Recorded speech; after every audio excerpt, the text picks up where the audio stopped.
Ladies and gentlemen, thank you for tuning in to the seventh episode of ROWEN Reports with Dr. Robert J. Rowan. Today we had the pleasure of speaking with Dr. John Trowbridge, a longtime friend and mentor of Dr. Rowan's. He is recognized internationally as an expert in several advanced anti-aging and longevity treatment strategies, including antifungal, antiparasitic, and chelation therapies.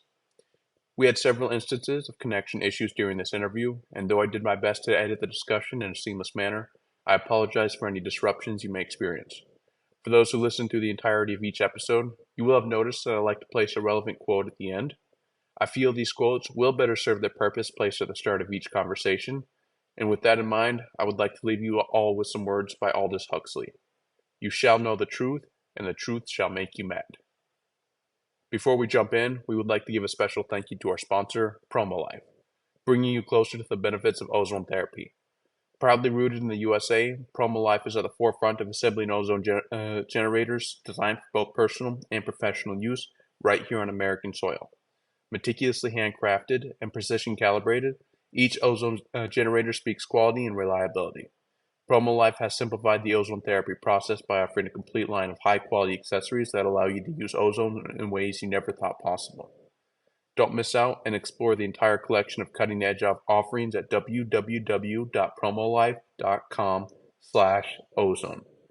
Make sure you use the coupon code in the description of this podcast for an exclusive discount towards your journey to enhanced well-being. I am also excited that our friends at shopc60.com are helping to sponsor this video.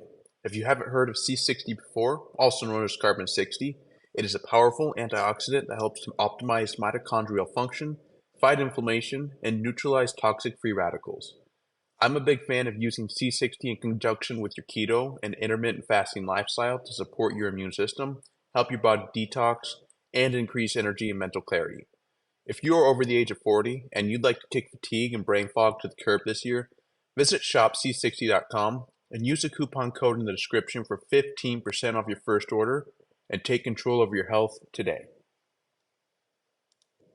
Ladies and gentlemen, welcome back to the seventh episode of ROWEN Reports with Dr. Robert J. Rowan. Today we have as a guest on the podcast Dr. John Trowbridge. I'll let Dr. Rowan introduce John here. Seems a little better acquainted. Well, it is my pleasure and honor to have Dr. Trowbridge, John Parks Trowbridge, on my podcast. John is a legend in the integrative medicine community. He's been around at least as long as I have been around, which goes way back into the early and mid 80s. John wrote a very popular book at the time, which is still popular today, called The Yeast Syndrome. And it's still relevant today. He'll explain why. John is one of my mentors in that area, and he is also well known and loved as one of the granddaddies. Sorry, your face does give away your age, John, of chelation therapy. And we can talk about that today, too. Welcome to the show, John. Please tell us about your book, The Yeast Syndrome, and anything you want to start with. Well, thanks, Robert. At least you didn't call me Gramps. So I'm starting off real good today. You know, Robert, in 1983, when I was first learning about chelation therapy, I was visiting a doctor, and he had a plaque on his wall that talked about having been to a yeast seminar. And I said, "What's this about?"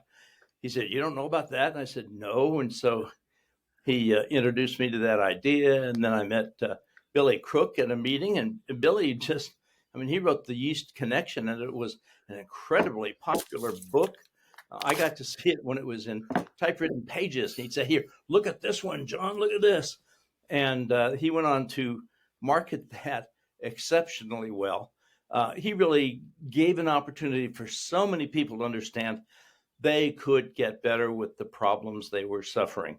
In the meantime, I was starting to treat patients and decided that I wanted to write a book aimed particularly for my patients, and that's where the yeast syndrome came along. Now, I, Robert, you talk about how we're powerhouses in integrative medicine. I have to tell you, although the book was published by Bantam, it was rejected by 17 other publishers. So integrative medicine has had a slow and rocky road, getting any sort of traction and acceptance in this society, because the medical community is so powerful in terms of, exerting its willpower in so many ways. And of course, right now, I don't know about you, but all of the hospitals around me are on drive-by. That means they have no beds at the inn, so don't stop here because we have no way to take care of you. And that's kind of frustrating because as you and I long ago discovered, Robert, medications and operations have distinct limitations. And the problem is, if people really want to get well, if they really want to have a bright, healthy future, medications and operations are less likely to give them that kind of future compared to what we do in integrative medicine, which is how we help people heal and recover, the old-fashioned way, normally, naturally, the way your body was designed to do so. I like to think I'm a spiritual person, John. I believe God created us with enormous healing powers. Oh, yes. If we give the body what it needs and we get out of the body what's poisoning it. Oh, yes. So, in terms of yeast, a little background for the viewer, the yeast problem, I believe, was ushered in with the antibiotic era, which is what ushered in the era of what we call modern medicine. Here, take this pill and your problem will go away. Here, I've got penicillin for you. That's going to fix your strep. Well, it actually still does fix strep, but it doesn't fix staph, and it doesn't fix 95 to 98% of other infections this day. However, these antibiotics have caused injury, and I consider you a specialist in this area and what the net effect is to people. Well, Robert, when you say it started with the antibiotic era, that is so, so true. And the antibiotic era and the fast food era almost coincided and started together. The problem is, I used to spend a great deal of time explaining to patients before the book came out, here's how come yeast could become a problem for you. And everybody knows about bacterial infections and such, but they didn't really recognize or know about yeast. I tell people now it's just because we are wet, warm, and wonderful. And yeast finds that to be a great place to grow. And we're encountering yeast all the time. It's, it's breads and pasta, it's alcohol, beer, any sugar and carbohydrate food, starchy food, those encourage the growth of yeast. In fact, often they have yeast growing on them or in them. And here's a startling statistic. 20% of America's meals are eaten in the automobile. Now, fast foods. Yeah. That's not really how you get and stay healthy. Like you say, put in the things your body needs and avoid the things it doesn't. Well, how do you put it into what it needs if you're at the fast food place? Incidentally, Robert, they don't like to be called fast food. They like to be called quick serve restaurants. Okay. A pig by any other name is still a pig. I don't care if you're listed on it, Well, there are political parties that are trying to redefine everything. I mean, right now I'm looking at the blue shirt here. There's an orange shirt and a blue shirt, and I'm going to say the blue shirt's a woman.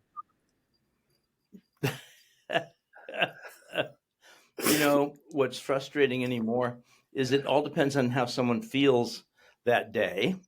Oh, I feel like a woman today. Very good. And if you feel like, when you're testifying before Congress that a man can become pregnant, then I guess that's your conclusion.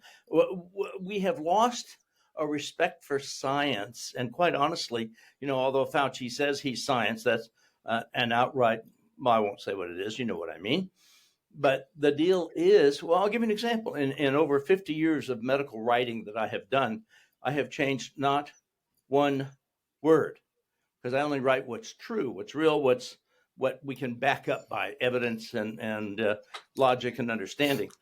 And yet during this whole COVID chaos, every 2 weeks, each department was changing what it was saying. Well, we didn't mean that. We meant this other and with this. And then, of course, they changed the definitions of a vaccine in 2015 and in 2021, even though that definition had held for over 200 years since Jenner developed the concept of vaccination to save people from smallpox, which was terribly deadly. 30 to 40% of the people would die in a village when smallpox arrived. But we had to change the definition because what we have really is a vaccine that's not a vaccine. And therefore, we have to use lots of fancy words to kind of walk our way around it. And what's frustrating, like with the yeast syndrome, people do not really understand the concept. When you said, Robert, take away the things that are poisoning us, I tell folks there's only 3 things that I have to do. Number 1, find what is blocking you from getting better. Let's remove it. That would include poisons and such. Toxins from the yeast would be an example. What do you need to get well, but you are missing? We've got to provide those. That's what allows your body to rebuild and become healthy. And then the third thing is what switches need to be switched on. Find those, turn them on, get out of the way. God built the system to repair itself. And we do such a good job of getting in the way of that. It's so frustrating. I tell patients, you do realize your body never makes a mistake. It does exactly what it is supposed to be doing, given the circumstances. So if you want it to do something different, don't bitch slap it around with drugs and operations and this and that. Just gently change the circumstances, and your body will then respond appropriately. That's how you restore better health. That's what integrative medicine is all about. We take all of the conventional training we have and everything else that logically makes sense, whether it's old medicine, new physics, whatever, that we can apply to encourage your body to join that healing pathway. John, what if somebody was suffering from the yeast syndrome? And incidentally, Robert, we were talking about antibiotics. We always think of antibiotics for people. There's an increasing use of antibiotics.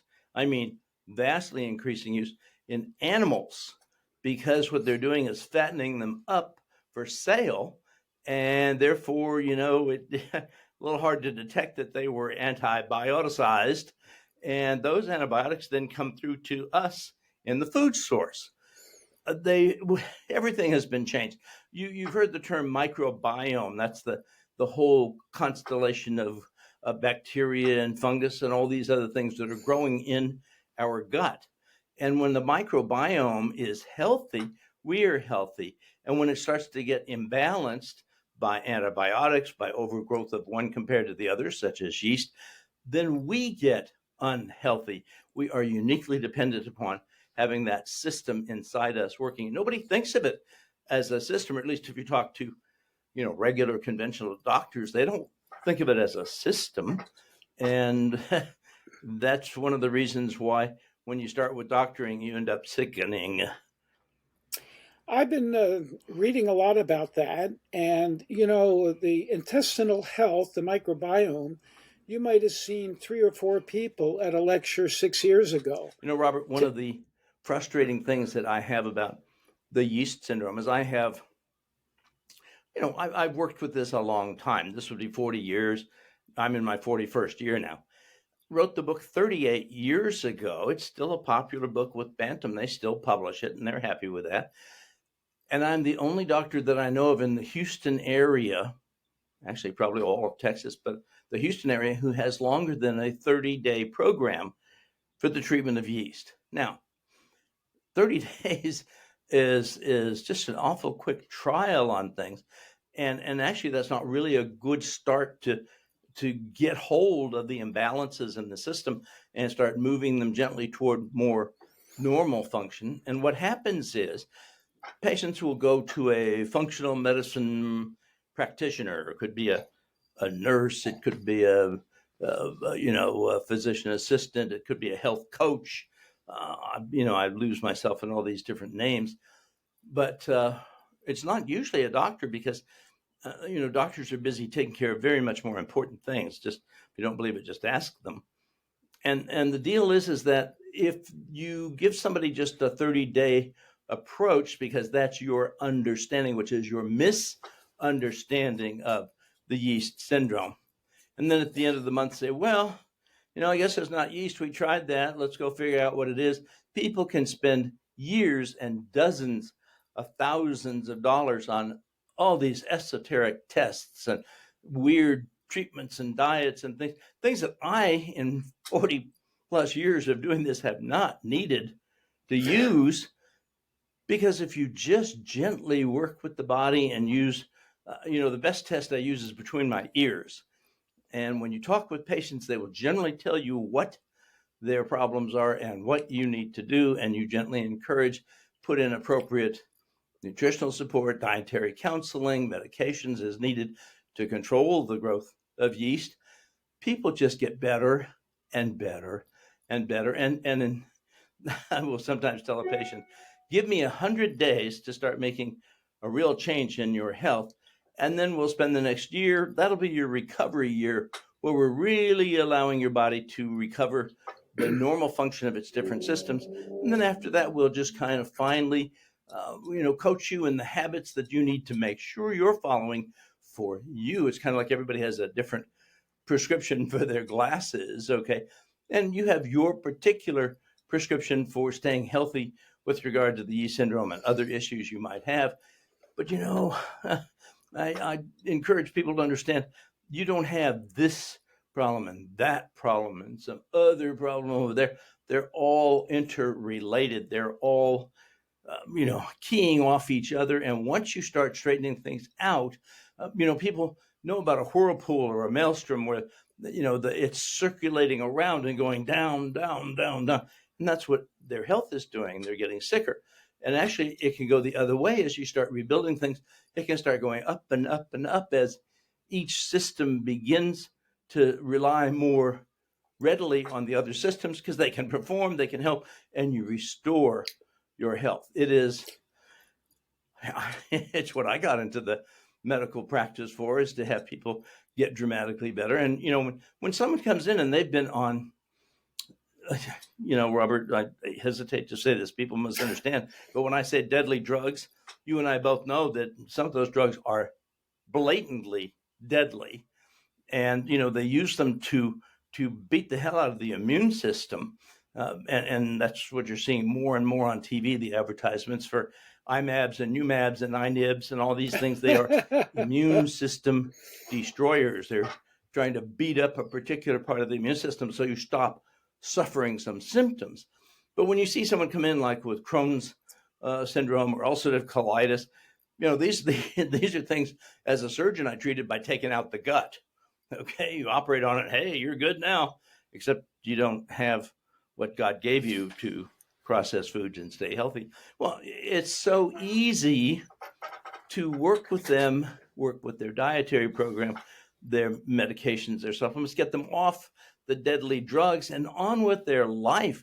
People stop hurting. They stop having, uncomfortable episodes with, got to rush to the bathroom. The cramping is killing me. I don't feel right ever. All this, and these people just within weeks can be dramatically better. That's what treating the yeast syndrome is all about. Now, I use the example of the gut. It's the same thing with people who have recurrent sinus infections, recurrent episodes of bronchitis or pneumonia, people who have a rash that will not go away on their skin, people who have, frequent urinary tract infections, prostate infections. Just go through the list. People are uncomfortable, often because the yeast has been able to get a foothold. It's been able to grab onto them and change the way that area works. Now, the interesting thing is you were mentioning chelation there in the beginning. Toxic metals are everywhere in our environment. Remember, in 1940, we asked, can we poison the planet? And the answer came very quickly, oh, yes, we're very good at that. And, people have grown up with generations with lead pipes and lead paints and, all these things that our environment is sick in the air, the water, and the food. So we're constantly getting these attacks, these toxic attacks on our immune system. Now, that is the system that allows all the other systems to work. the immune system has to put up a strong enough defense to keep you from getting worn down, rubbed out, basically, by things that'll come at you. And those are generously called diseases. And you know, the CDC, bless them, the Center for Disease Control and such, well, they now have in the last couple of years said, you know, Corruption Deception we think Commission. you ought to think yeast, because there's so many things now that appear to have a fungal element, a yeast element as well, and that's also mold and mildew, as people see in their houses and their air conditioning and so on. You ought to think that, because that might be why somebody's not getting better the way you would expect. Finally, I mean, for 40 years I've been practicing this, and now they're saying maybe you should think yeast. Okay, why? I tell patients, think yeast first. It's easier and quicker, and that's a healthier diet for you. You know, that's meats and eggs, vegetables and yogurt. So many people just get better doing that. Oh, hey, Robert, can I mention cholesterol? Kumaro wrote a book when he was 100 years old, and it was on his 70 years of research on cholesterol.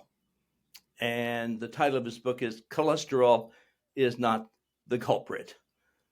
And sure enough, it's not. It's oxidation chemistry. We knew that from the very beginning back in the 50s when we were discovering oxidative chemistry, or reactive molecules inside that were rusting us out. And that's the source of our diseases that are tearing us literally apart. The toxins, once they get your immune system, have a real leg up, because now they can pave the way for yeast and parasites. Nobody talks about parasites, but that is, boy, that's real fruitful area as well, because sometimes you get a patient who just won't get better. Well, figure out where their travels are, what other activities they have, what are their symptoms.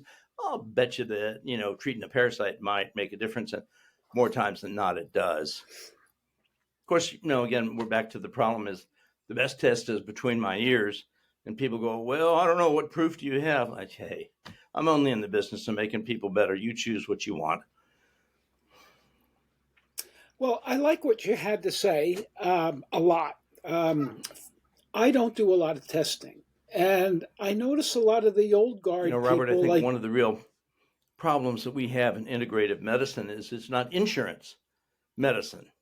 Integrative does not include grabbing the policy that you've expected to keep you healthy, you know, your major medical or your whatever, and therefore, it's not going to pay for this woefully expensive treatment. And people have, first of all, you've got a value compared to cost, and value if getting healthier, feeling better has a high value for it. I got news for you. It doesn't matter what it costs, except, our treatments are not that expensive in comparison.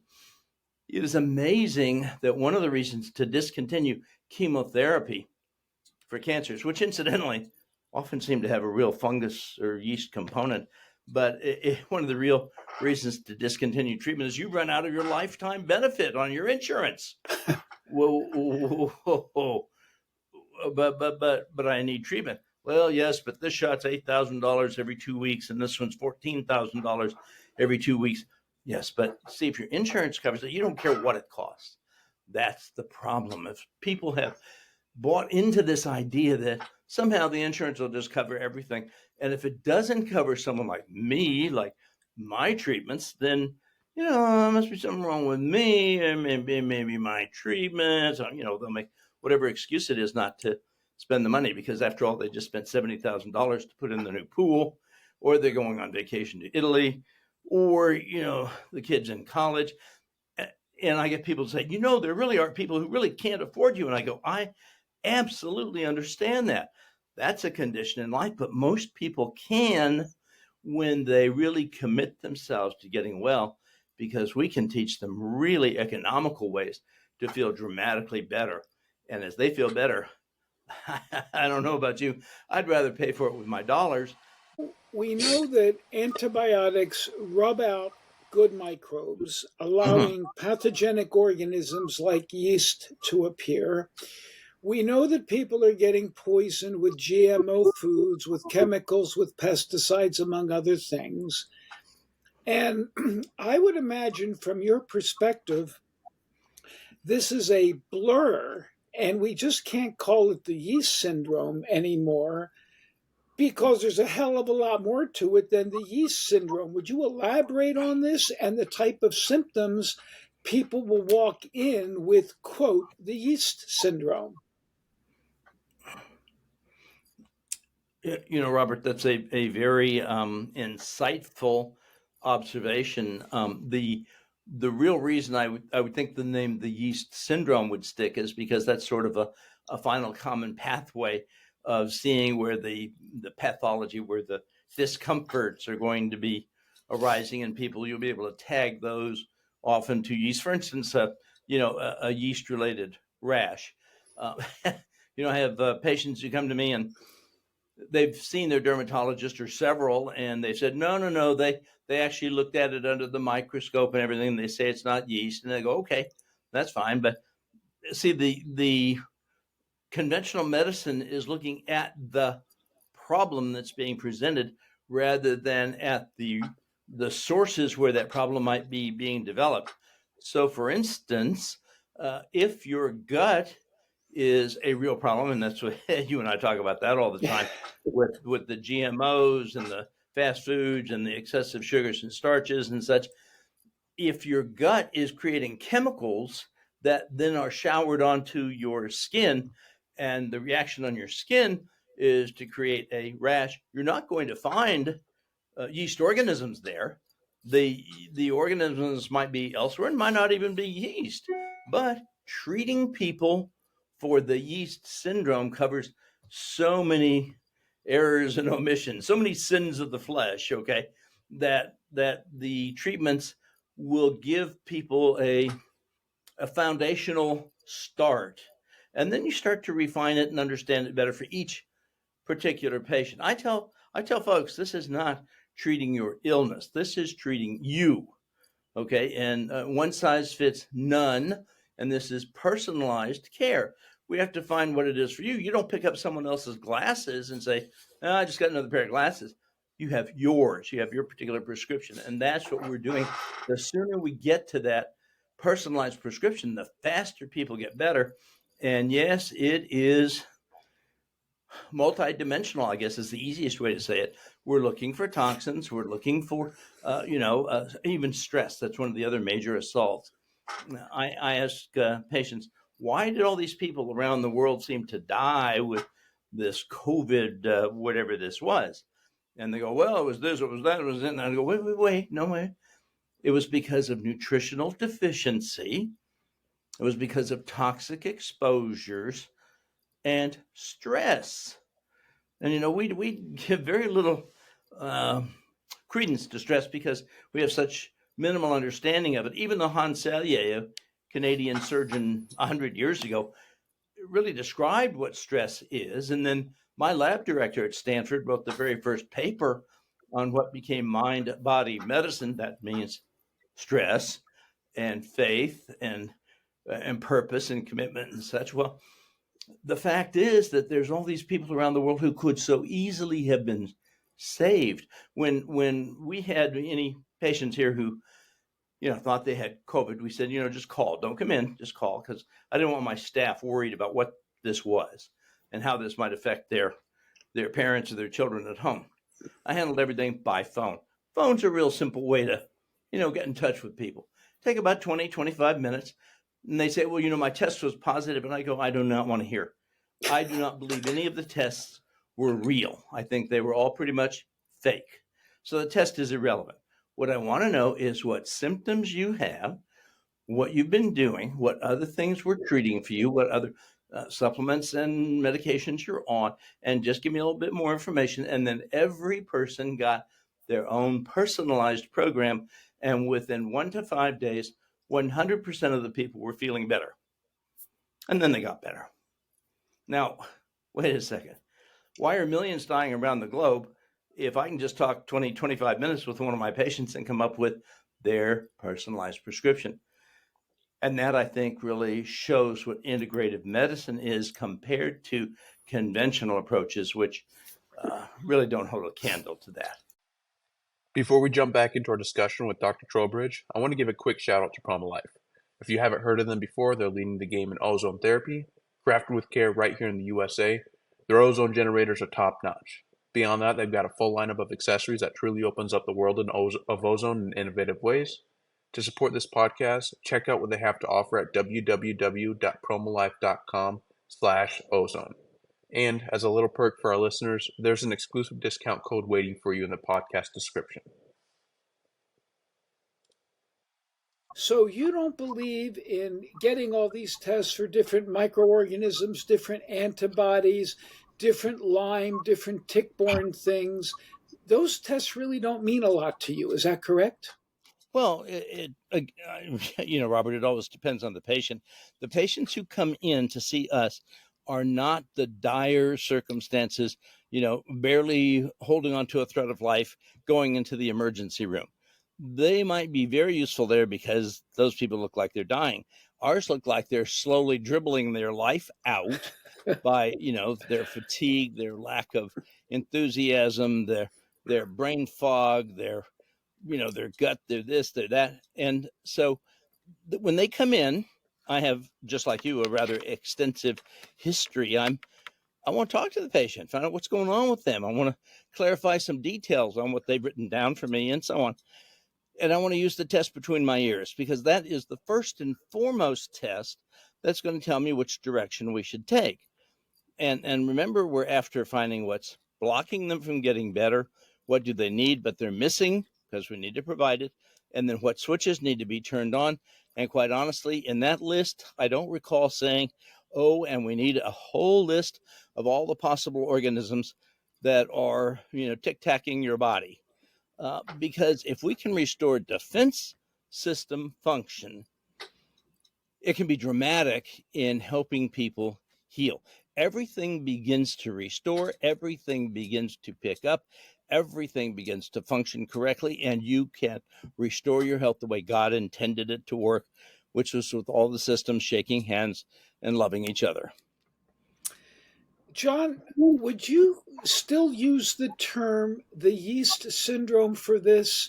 Because it seems, based on what we're talking about, it's a mishmash of many things, from yeast, which Cook talked about, to maybe mold, to improper nutrition, you're missing something, maybe you're pesticided, maybe there's other crap that's in your food, antibiotics, etc.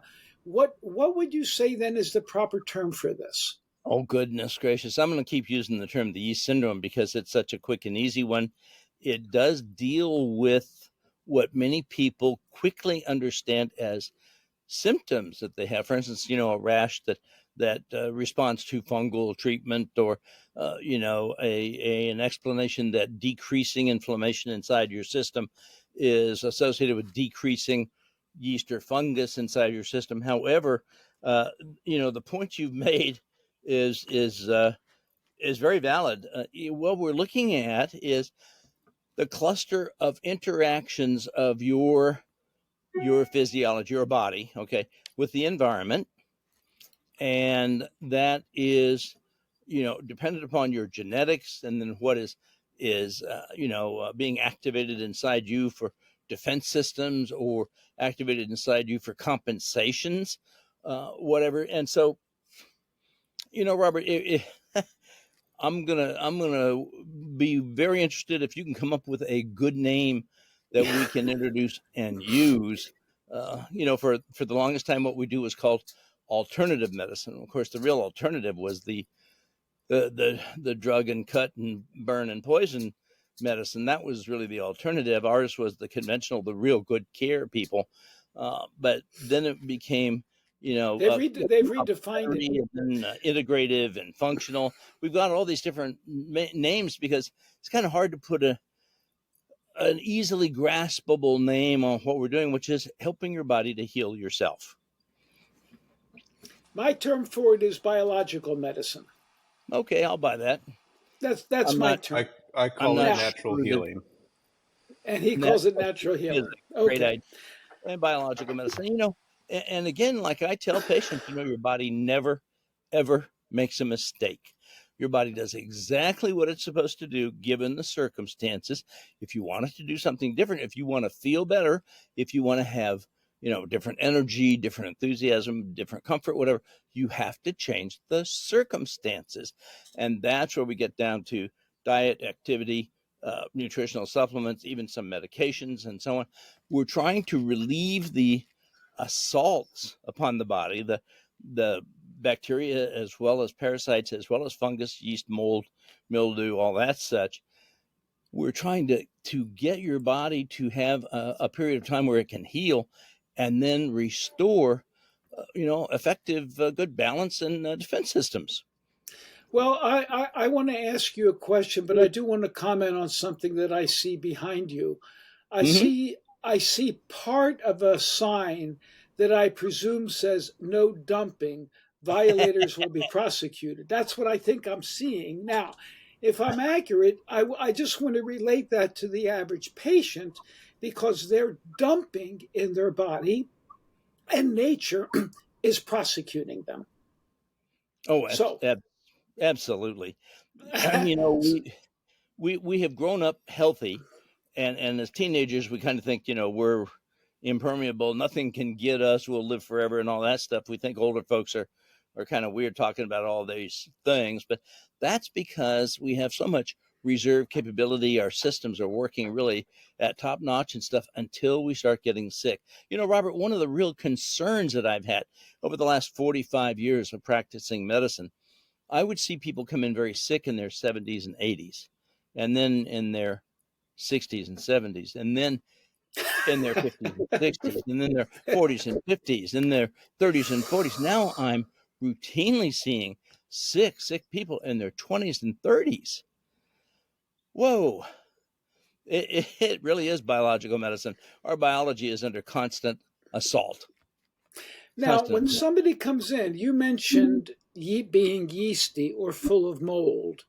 Mm-hmm. How do you approach that aspect of the equation? I tell them it's very simple. What we're doing is we're having to rebuild their house of health, okay? And so we're going to work on laying a foundation first. We're not going to talk about what kind of roof do we want or whatever. We're going to just lay a good foundation, and then we'll start building up the structure. Now, to do so, you have to understand that the fundamental is always the diet, always the food that you eat, because those are your replacement parts. Those are your foundational things for new construction inside your body and so on. I'd like to say the water and the air as well, but you know how hard it is to really get control over the air you breathe and the water you drink, because we're mobile beings, and it's hard to control all those things. But we really can be in charge of the food. One of our friends, one of our exhibitor friends back 20 some years ago, was real excited when I came up to his booth. He says, "I've got an article I want to show you." And I go, "All right, cool." And it was a beautiful article that was written by someone who had looked at the food value of organic compared to conventionally grown vegetables and various vegetables. And they were looking literally at the food substances in those particular vegetables. And what they showed in every case was that the organic ones had substantially higher values of food materials in them. They're eating the same weight, the same kind. They're thinking it's one tomato is another tomato, apples to apples and oranges to oranges and so on. Not true. Organic foods really are different. That's what our forefathers ate. People go, "Is it really worth eating organic?" And I go, before 1945, when we started using fertilizers and then pesticides and different forms of agriculture, that's all that anybody ever ate was organic. We didn't have GMO. We didn't have all these manipulations that make on the food system. When I was a kid, Robert, this goes back a long time because I'm You grandpa. mean in the 17? You have to go back to the 1700s, right? I'm just talking going back to the 1800s and early Okay. 1900s. We actually had. You're so bad. We actually had gardens. We Yeah, had farms. yeah, Now we have yeah. agribusiness. And it literally is a business of how much weight can we charge you for when we deliver it to the market and so on. But when I was a kid, we went out to the farm every week. We drove out on Saturday morning and we bought milk and eggs and butter and cheese and whatever. And then we drove back to where we were living and stopped at the market. We didn't have supermarkets. We stopped at the market, and what they had there in cans was soup and spam. Everything else was fresh food. And so my mother would buy, the foods that she needed, the meats and the vegetables and so on. And my mother cooked real food, and we ate real food. And quite honestly, I have a strong belief that the absolute determinant of whether you're going to live older and healthier is what you ate when you were growing up. Well, I don't know if you're getting my Substack, but I am really stressing that to my thousands of readers. Yes, you you are. know, you know, I have macular degeneration, and I haven't been able to figure it out except for what you just said. Because for the last 20 years since I married Terry, you know what my diet has been: Right.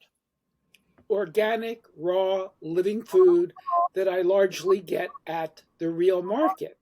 Right. And I've eaten this way, and I got macular degeneration anyway. And what I am tracing it to now is the food that I ate growing up. It wasn't the type of food you're talking about. And I did eat a lot of fried food, and I ate convenience food, and I admit it. And so I am looking at what happened to me going back to my childhood, my teens, and my 20s before I knew better. And you just said it right there. Well, Robert, one statistic that I found alarming is that 20% of America's meals are eaten in the car. And the last car I bought, I went in and I said, okay, I want the one with the kitchen option. And they said, we know what you're talking about, kitchen option, for preparing food, the refrigerator, all that stuff.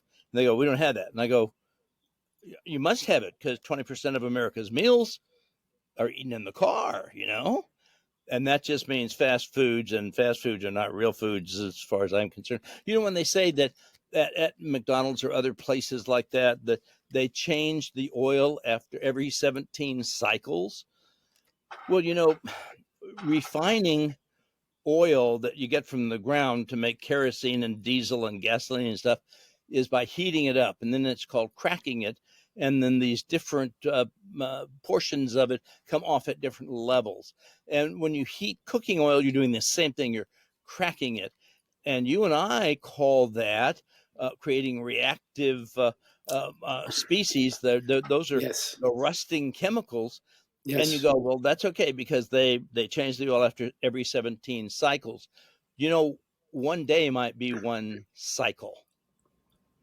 Now, that could mean that where they're cooking your quote fast food, your quick serve restaurant food, that that might have been in there and added a little extra to it over the last more than 2 weeks. That to me would be rancid. But we can cover rancidity by sugars, salt, onions, garlic. We can.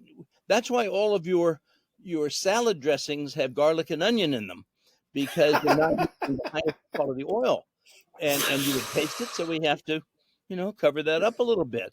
Morton Salt. The slogan is, "When it rains, it pours," and that's the little girl with the the umbrella, and she's walking, and the salt is trailing back. The reason it pours is they add aluminum trisilicate to it.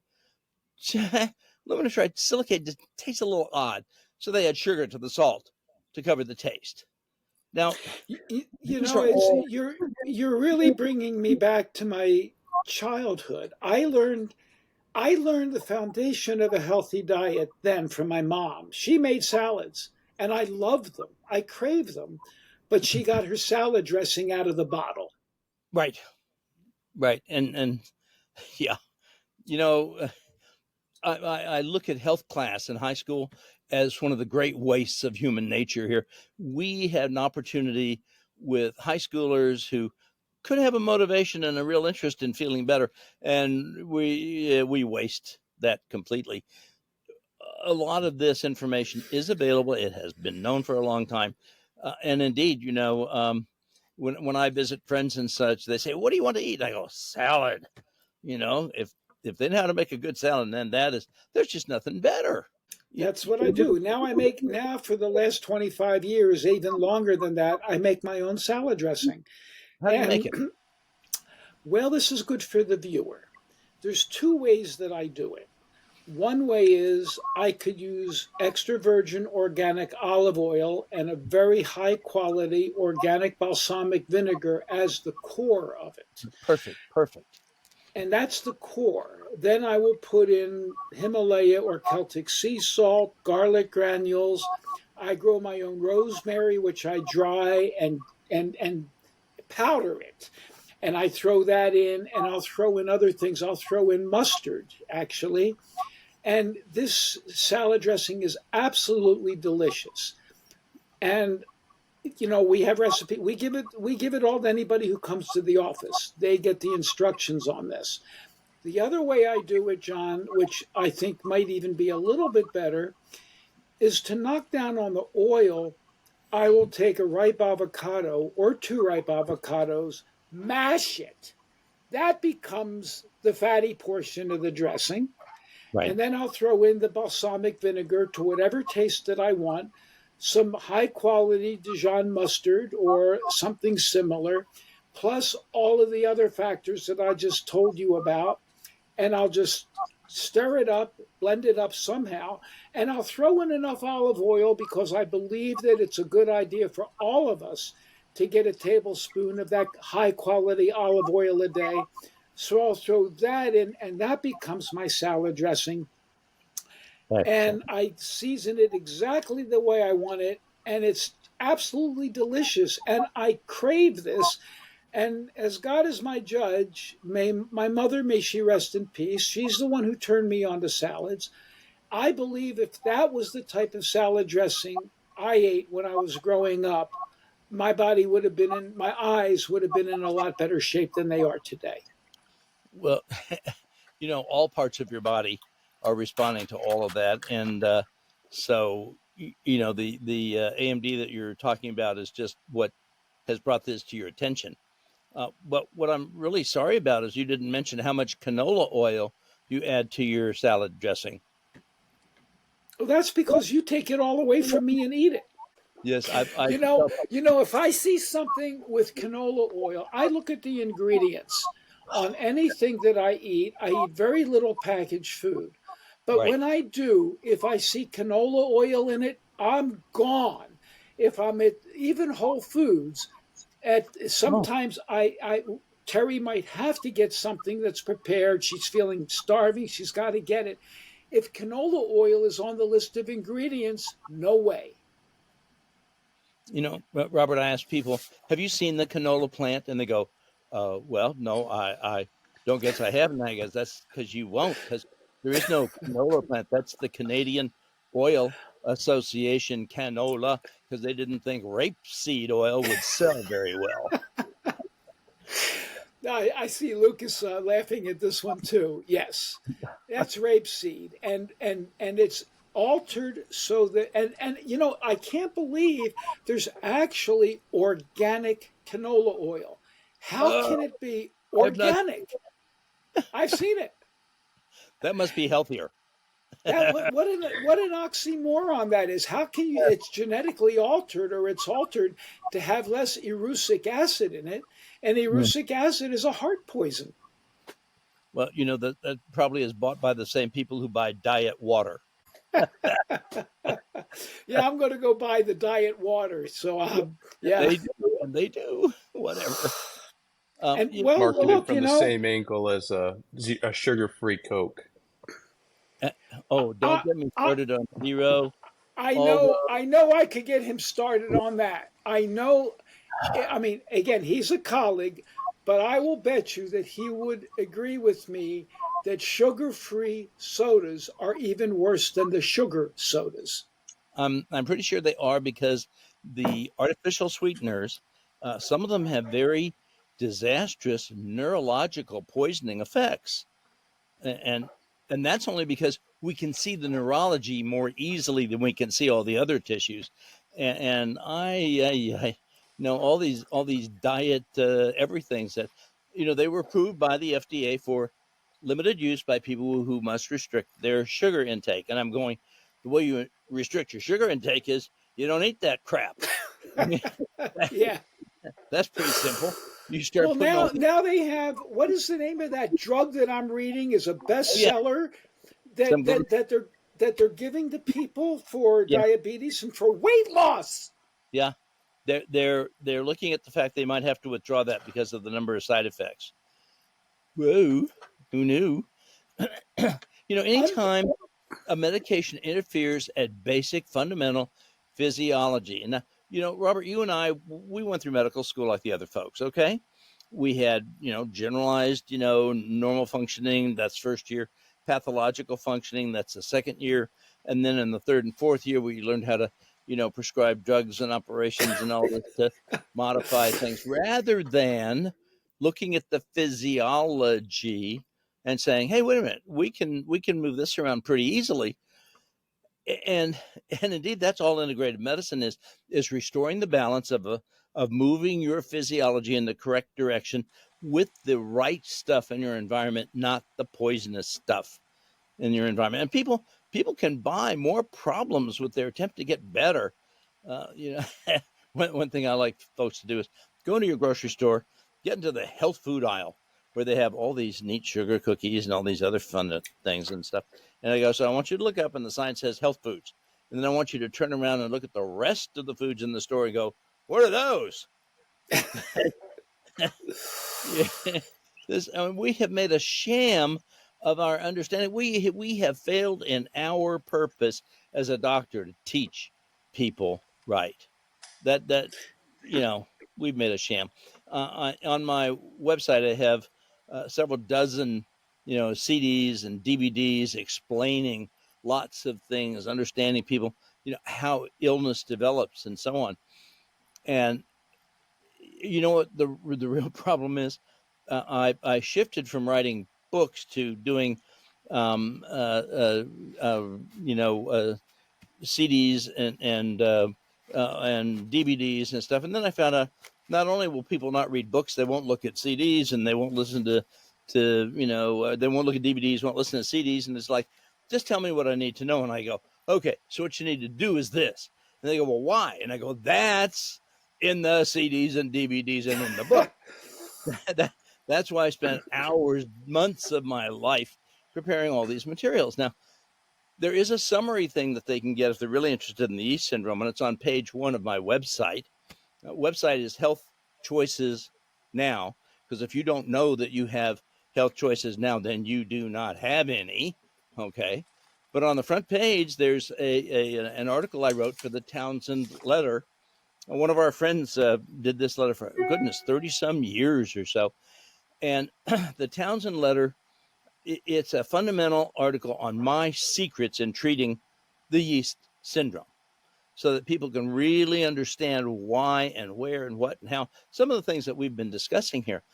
And one of the problems I had in writing that is every time I started with a new paragraph, I thought, ooh, this could really be another chapter in a new book. And I go, I do not want to write another book.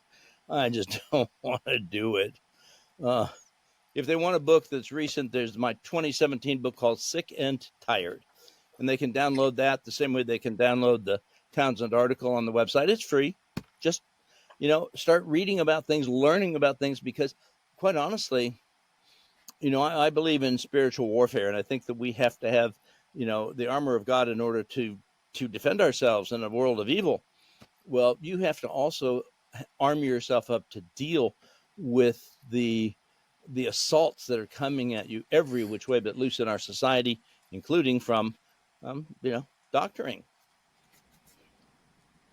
Speaking of that, you're a chelation doctor. Now, for the viewer, chelation therapy means giving somebody a compound, and it might not be a natural compound. It could be man-made.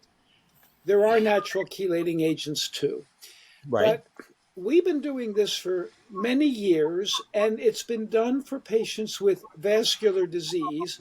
So you've seen a ton of people with cardiovascular disease. How many of them have come to you and told you that their doctor actually asked them what they eat? None. I mean, the other doctors are very busy, you know, taking care of patients. They don't really have the time to deal with what you eat. Oh, I'll send you to the dietitian. That could be a real issue because, you know, people think that menus and such, you know, dietitians are the experts, and I'm not so sure. That's why I got a master's degree in nutrition back in the 80s, because I needed to understand all that more better than, you know, in medical school, we had 4 hours on nutrition in my school. That was more than any medical school in the country. That was So, more than mine. oh yeah, I think the average still is around an hour or two. You know, because we've got so much on medications and such that we have to get you to understand. Okay, wow, that's worrisome in every which way but loose.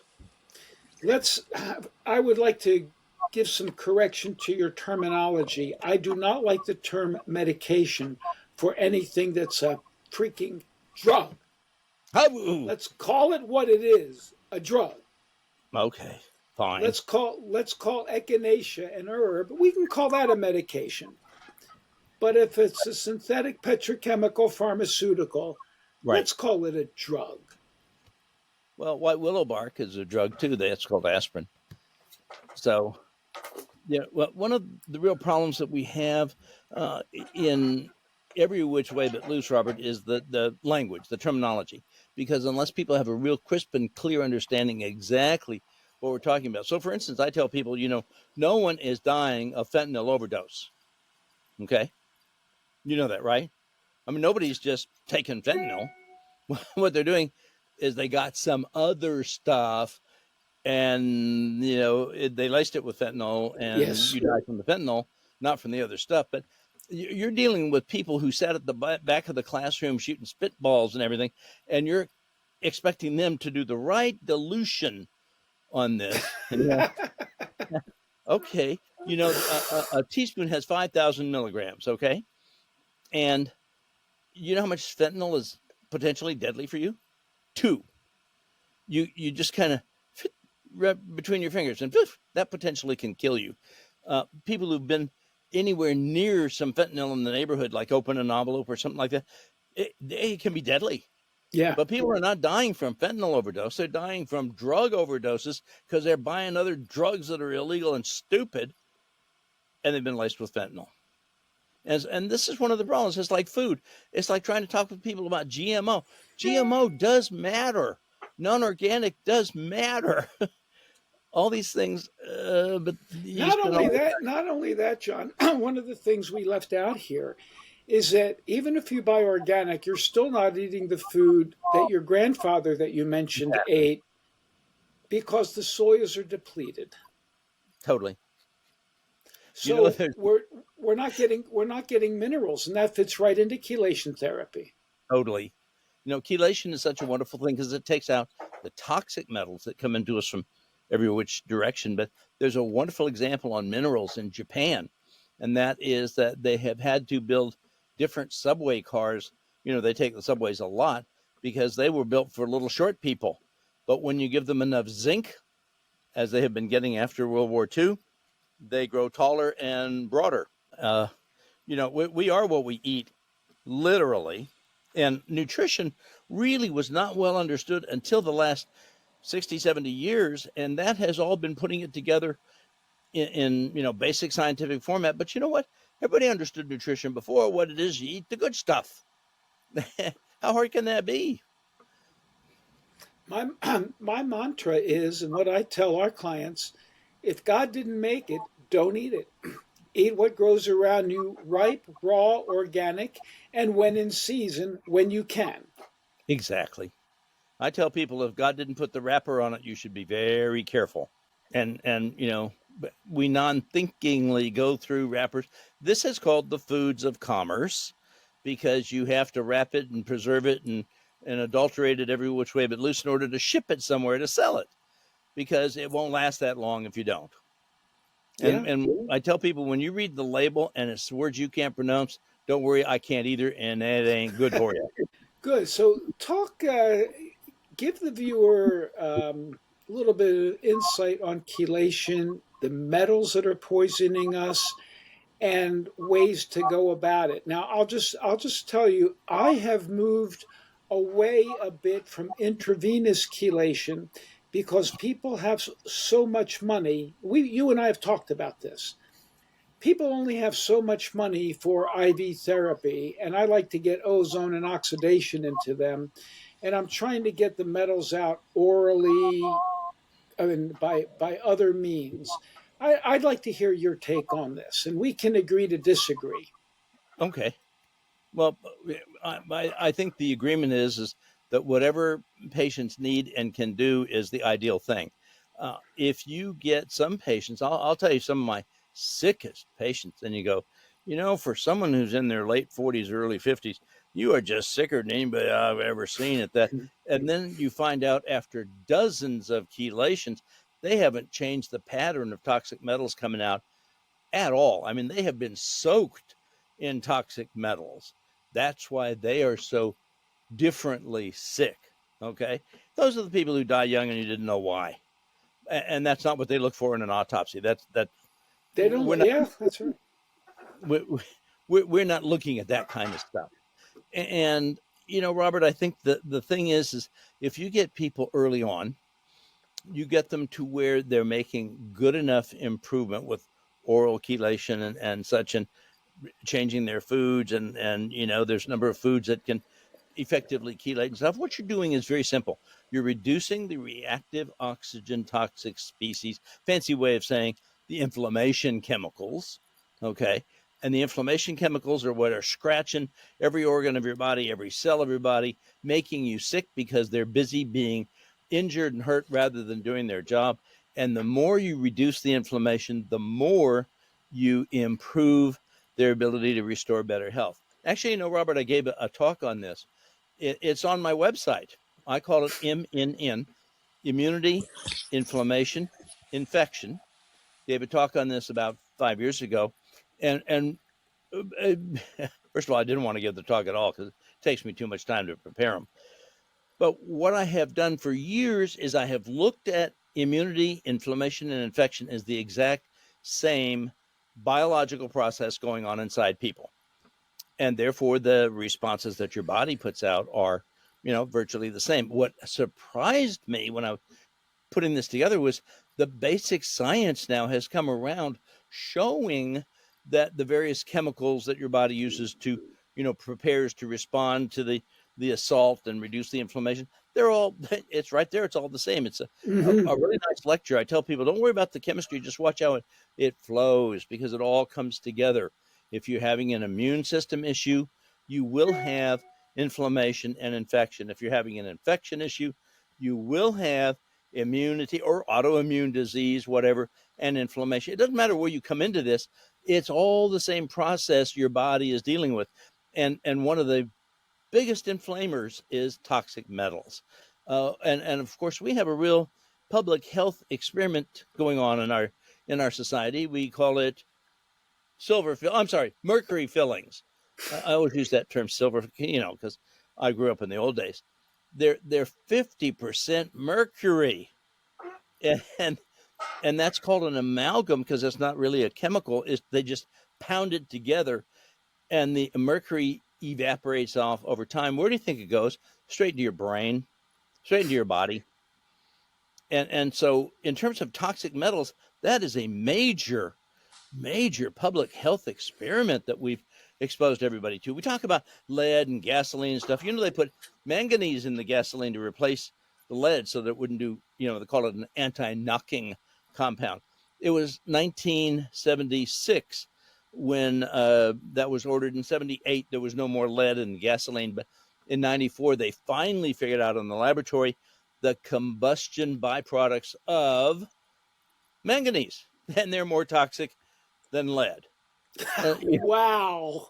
And you go, okay, we keep stumbling into this.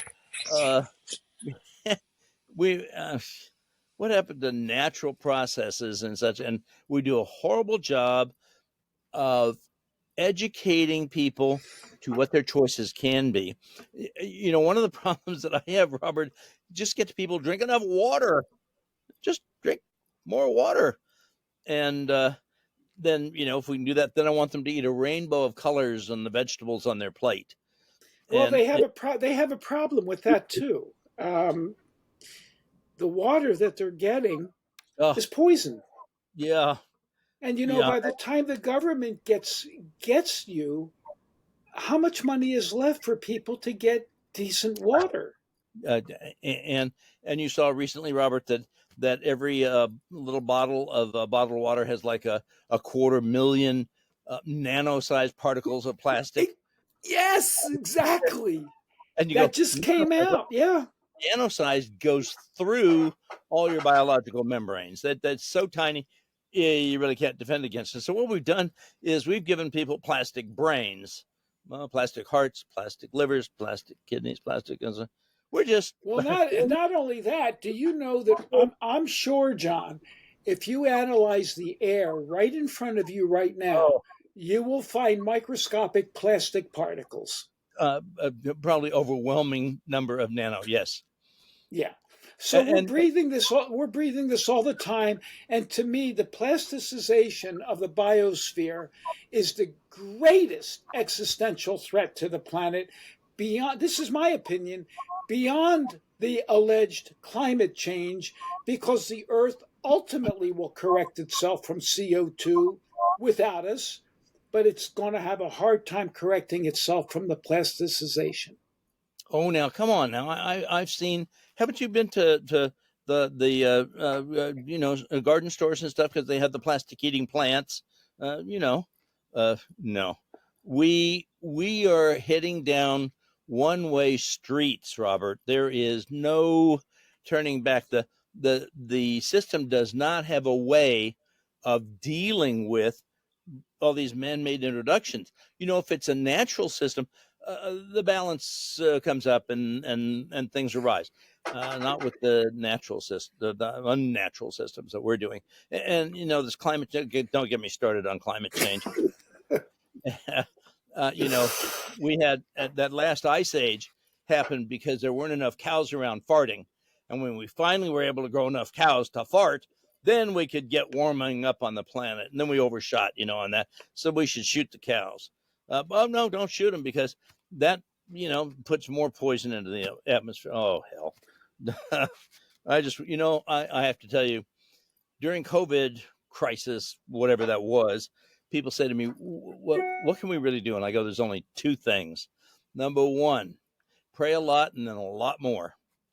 And number two, love your family and your friends. That's all we have. Is we have to stand firm in the faith and keep looking for things that a little bit here, we can do a little bit there. We can change small things. And what we really need to do is pass these on to our kids, because you know what? I don't care what important job you have and I have and whatever. The only job we have is raising a good generation coming up. That is the future of man. If we don't raise the kids right, there isn't a future for man. And Well, that's why we have a Department of Education from the federal government. We're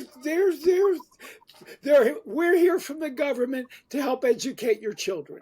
And so help me God, I'm so glad they do. I just I always forget that, and some people have to remind me sometimes. But I have to tell you again, Robert. Prayer, love. Keep aiming in the right direction. Stand firmly in the truth. Don't let people push you off of it.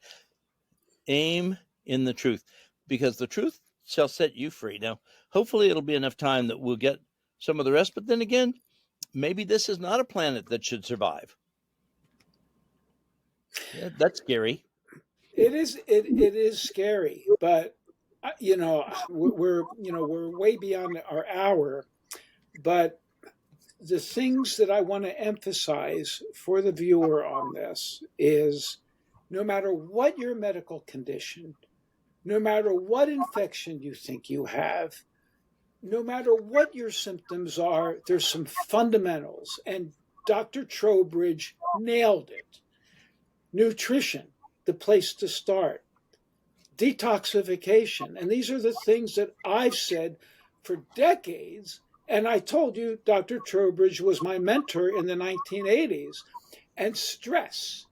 And that goes right back to praying and talking with God to help reduce your stress and nurture your nervous system. Those are the three fundamentals here, and everything else revolves around that. Exercise is important, but it's secondary to those three. And it's dependent on those three. You can't really get good exercise if if you're toxic, if you don't have enough good materials inside your body to rebuild, and if your stress chemicals are wearing you down. Stress is inflammation. One of the problems that I have in talking with short podcasts and stuff is because I can talk for 3 days and interrelate all these things, but stress is the inflammation.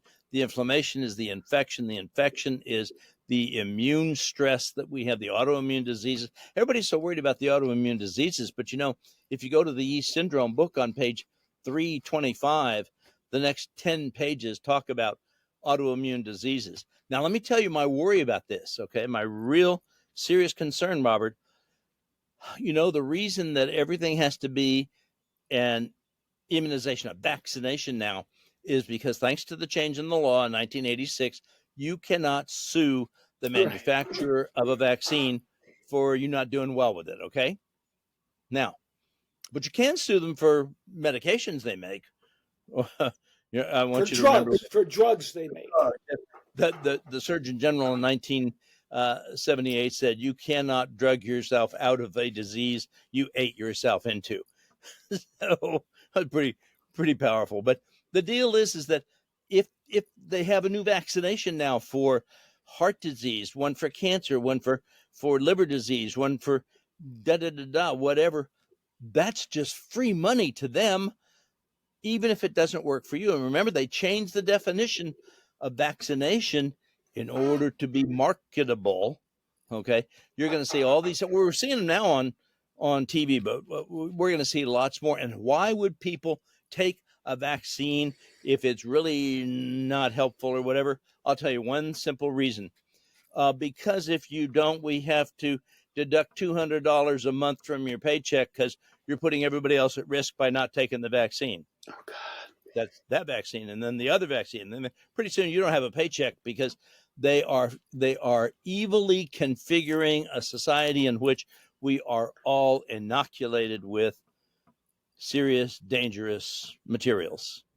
You're almost making me cry because somebody very, very close to me, I mean, very close, said to me that if you're not vaccinated for the recent epidemic, if you get it and end up in the hospital, you should be the last one to be treated. I couldn't believe that I was hearing this from a middle-aged person. No, Robert, they're saving your life because if you're the last one to be treated, you might recover before remdesivir kills you. Well, I think you know what I'm saying. I know. I exactly. agree. I agree with what you said medically, but I think you know what I was saying in terms of the leftist politics. Oh, yeah. I have a much shorter Christmas card list because when I was sending out materials during the first year and a half of all this, I started my pre-med employment was doing research on how to make better vaccines, starting in 1967. Oh yeah. Now we know how to make better vaccines. I mean, we did some fundamental articles on that, adjuvant things, and we really nailed it. Okay. I started graduate studies in immunology in 1968. So, there's all these talking heads on TV. They don't know what they're talking about. I kind of have a little bit of understanding about what I'm talking about. And all this stuff is very worrisome because they want to tamper with the systems rather than then supporting the systems that defend immune systems and the infection defense systems and the you just go through and, oh, wait a minute, we're in bad trouble. And you know, I try not to be in your face on things because I figure, you know, people are going to choose what they want. I have a friend who actually developed a cancer in his throat almost a year ago, and he said, you know, I guess the question that I'm having is, you know, what would I get for spending $1,200 to start to see you? And I'm thinking, you get me. That could be pretty good because I've had a lot of training and surgery and nutrition and integrative medicine and immunity and all. And I'm thinking about this, but you know what? The thing is what they want to do is radiate and chemotherapy. It's like, oh, I don't know what you get for $1,200. I just think I do a good job of getting people better. You know, we haven't even talked about prostate issues. You know, Robert, I have to tell you, PSA is a byproduct of many fungi. Okay. The more we look at, the more we find. And I have been treating patients for over 25 years now. When they come in, they have an elevated PSA. Of course, I send them all to a urologist. I train that way, and I want to make sure that they're seeing a professional, make sure there's nothing else going on. But, you know, high-dose antifungal medication can help that dramatically. Mayo Clinic showed in 1998 or 99, hey, they have finally come up with an understanding about chronic recurrent sinus infections. Well, it's yeast. And I go, oh, okay. I've been treating it like that since the 80s. Well, tell us a little bit now. Time's going to press, and I know Lucas has some questions for you. Tell us about this high dose antifungal therapy. Oh, gosh, Robert, I have to warn you. You know, these are very dangerous drugs. If you don't believe it, just ask doctors who have no idea how to prescribe them. For instance, there's Nizoral was the first really good systemic antifungal. There were others, but this was the really good one. This is like 1979 or 80, okay? And so I got really, you know, very, very facile with prescribing that and watching that and such. But remember, this was tried on the very, very sick people in the ICU or sick people with very bad disease issues, so that when diflucan came out, or fluconazole, you know, it did not get the bad reputation as damaging your liver like the Nizoral or ketoconazole. They're both azoles. Any azole can damage your liver. It's just, did they see it in that population where they reported it? And indeed, no, you know what? But what people are worried about is these are dangerous drugs. Well, what you do is you monitor the patient. That's a novel concept. In other words, you test the patient knowing what you're looking for to see if they're having a problem with it, so you'll stop it and reverse it. Yeah, that's called monitoring the patient. And what is frustrating to me is that they will casually hand out these medications, prescribe these medications that have horrendous side effects. You know, my staff has stopped asking me now. They used to ask me, you know, 15, 20 years ago, they said, how come we're not prescribing that new drug? There's something wrong with that drug. Let me tell you, I've looked at the chemistry. I don't like it. There's something wrong. And the next year it'll come out with a black box warning. You know, the black box says people can die. Okay. And then a year and a half or two later, they withdraw it from the market because it's so damn deadly. And you go, but these things were approved by the FDA. Yeah. Okay. Same FDA that brought you anyway. But, you know, the systemic antifungals properly used, and I have to warn you, the best way to systemically use one of those is to have a compliant patient who's following the eating program, taking the nutritional supplements, keeping their stress under control. In other words, leading a good life. And that makes the drugs more effective at reducing their problems. And then I can reduce their dosages. You know, I've got people whose PSAs have hovered in the 20s for years. People who PSA hovered above 10 for years. But you know what? Their urologists say, well, I can't find anything. I think those are fungal waste products that we're picking up, and we're calling it prostate specific, but it should be called mold specific. And, again, we started talking earlier about how the languaging gets you in trouble because you can misunderstand. And I think a lot of misunderstandings happen that way. How would you use, say, do you prefer the newer drugs like fluconazole over Nizoral? Actually, in a lot of cases, I do. It is smooth, easy to control. Patients do well.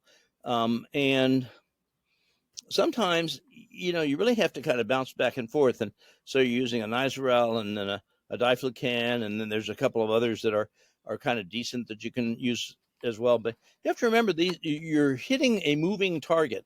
An infection is not sitting there waiting for you to beat it up and kill it. It's working to adapt itself around your treatment program.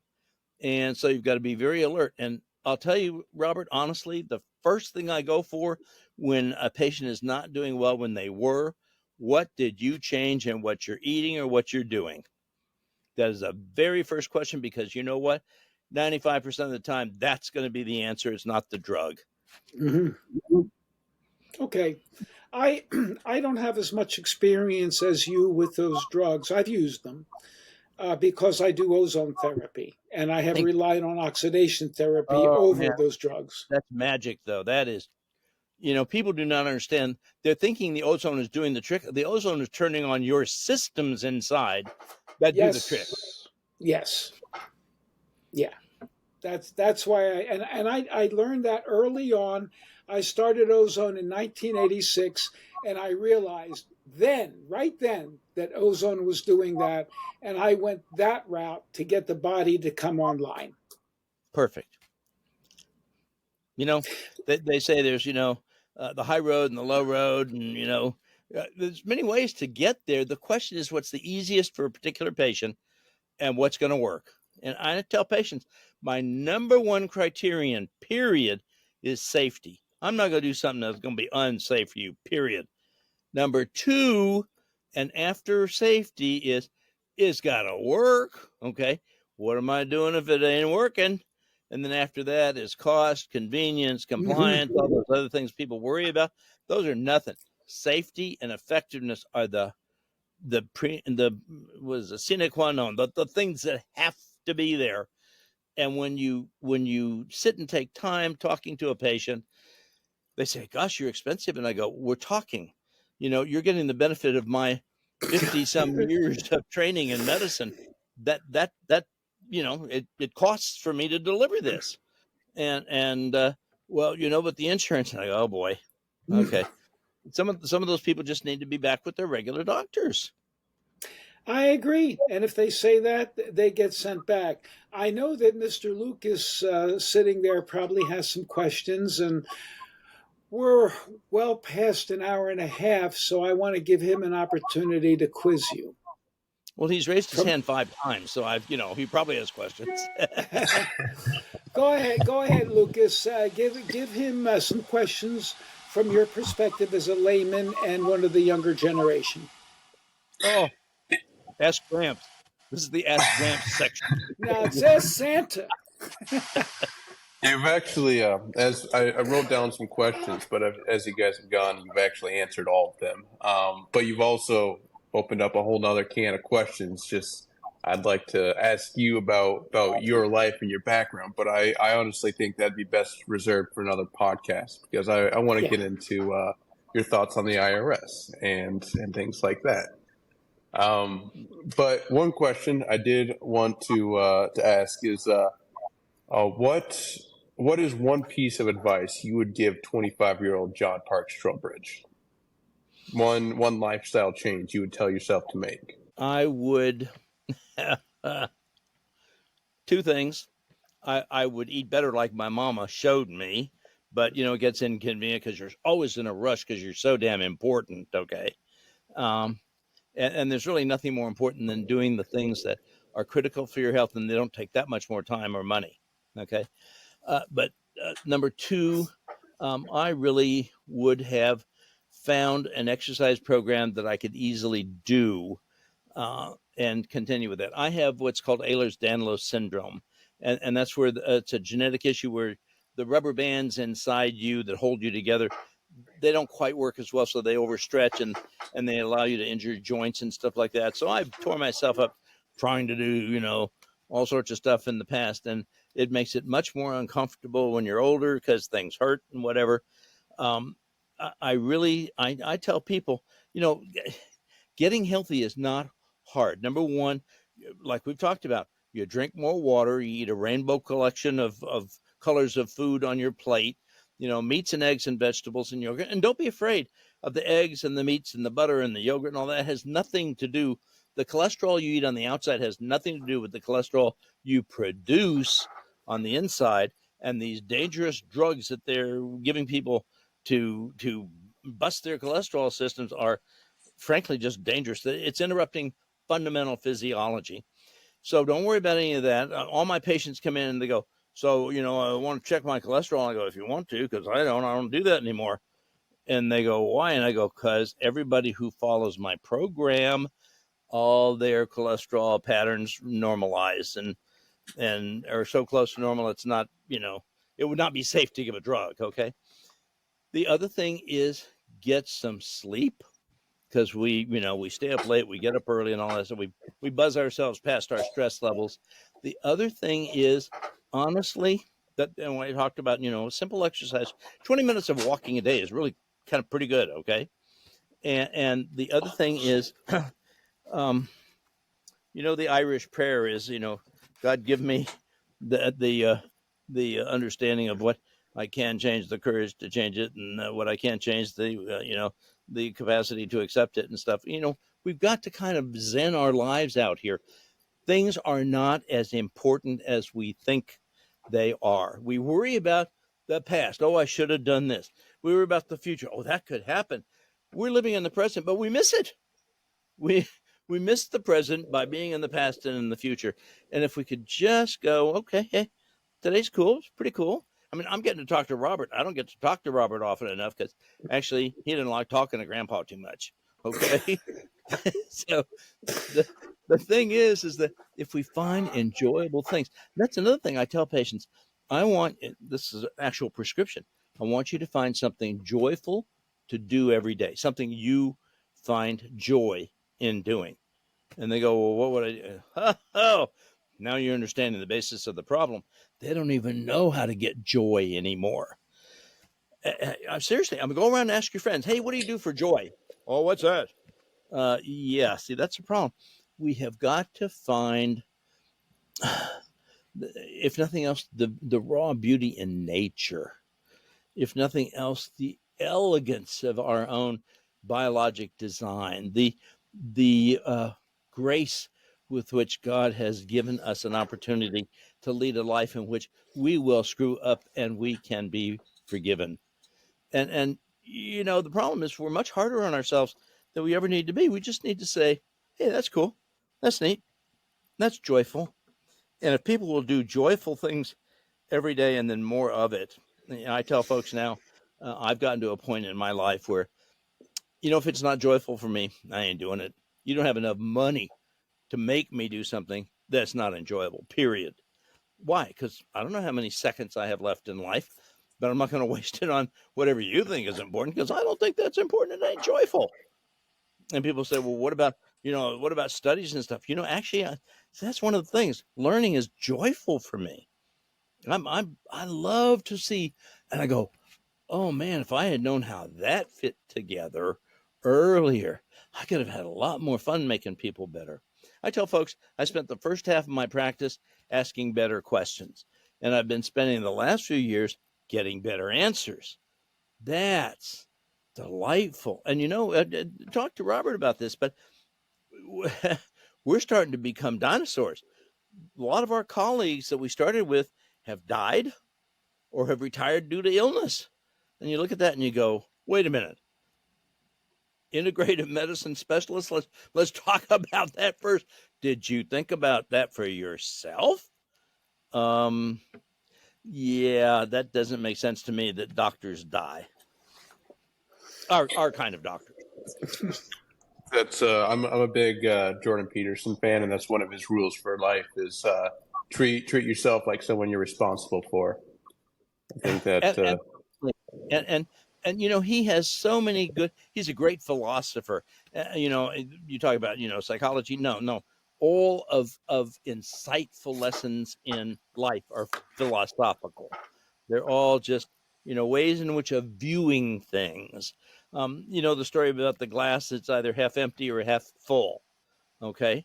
Well, that's a perceptive problem. You're looking at the glass, you can see the level of the liquid, but it's a philosophical problem in terms of how you look at it and then how you use that to alter your viewpoint in life. So many people are so harsh and so angry and everything. You go walking through an airport or a supermarket or a mall, and there's all these unhappy people. And you go, you live in the richest country in the most incredible time in human history. What the hell do you have to be unhappy about? We're going to have, that said, we're going to have a second podcast, John, because we're going to get into some of those things that we have to be unhappy about. Because Lucas raised a question, and you are one of the most learned men in the country, not only on medicine, but on these other matters. And I hope we can have you on a second podcast.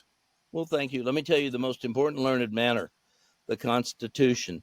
If you do not understand there is one and read it and go, that makes such simple sense, then really you have abused what they gave you. We were born into this free, okay? They gave us this legacy, and we don't understand that a lot of the stuff that's done, there is no authority in the Constitution whatsoever. In which Absolute case, agreement. Absolute agreement. But I've got to tell you, I got to take care of my wife right now. And 99% of what is going on in this country has no constitutional authority. We should discuss that if you guys are open to it. Why do you have such a minimal estimation on it? Well, because the Constitution does give them the authority to protect our borders, and they're protecting our borders. Are they? Okay. Actually, hey, that was a play on words. Oh, see, he gets his joy by playing and stuff.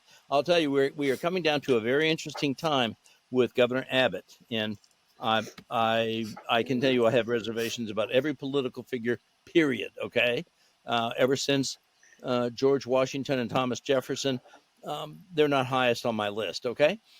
But the deal is that, in Texas, we can protect Texas. That's in our Constitution. And, every state... No, wait a minute. No, you can't.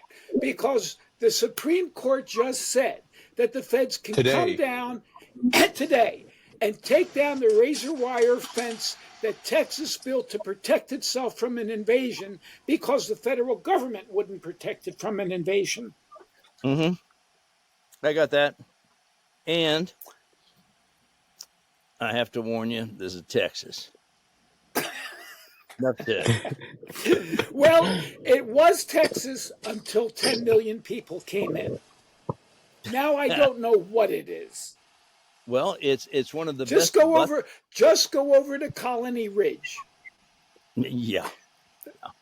That it's going to get very interesting because I have to warn you, this is Texas. I hope it is.